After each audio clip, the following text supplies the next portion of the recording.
Bonjour, voyons ensemble la notion de discrimination à l'embauche. Voyons d'abord qu'est-ce que la discrimination à l'embauche.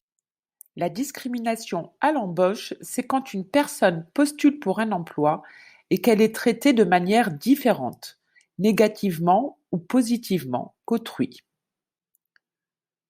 Une discrimination à l'embauche, c'est par exemple refuser de recruter une personne à cause de son physique, de son âge, de son sexe, de son handicap ou bien de ses origines, alors qu'elle a les mêmes capacités que les autres.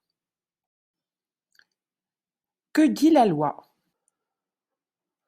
La loi est très précise, car si les recruteurs ont toute liberté dans le choix de la personne engagée, ils doivent cependant respecter de nombreuses règles. Alors, quelles sont ces règles?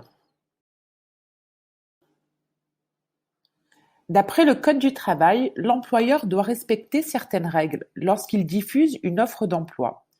Il existe ainsi des mentions qui sont interdites. La loi est très précise. Elle interdit à l'employeur d'imposer des critères concernant. Il est interdit de recruter une personne ou de mentionner sur son offre d'emploi l'orientation sexuelle et le genre, l'apparence physique, la religion et l'état de santé. Il est également interdit de demander la situation de famille, si la personne est enceinte ou pas, de fixer une limite d'âge et de fixer une limite des opinions politiques ou syndicales. Alors, comment lutter contre la discrimination à l'emploi? Heureusement, il existe plusieurs façons de lutter contre la discrimination à l'embauche. Alors, si vous êtes victime d'une discrimination à l'embauche, que pouvez-vous faire? Pour vous défendre, si vous avez subi une discrimination à l'embauche, il existe deux types de recours, le recours civil et le recours pénal.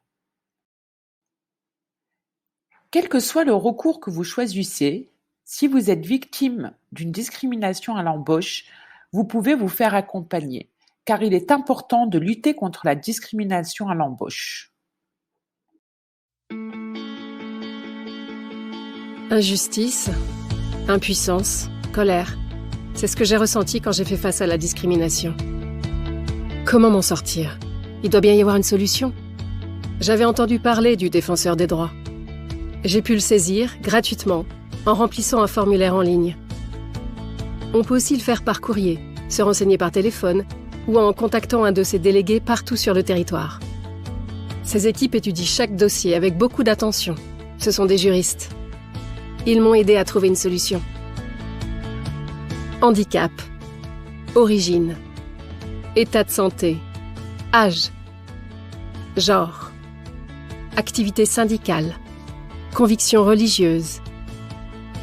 Face à la discrimination, le défenseur des droits est là pour vous aider.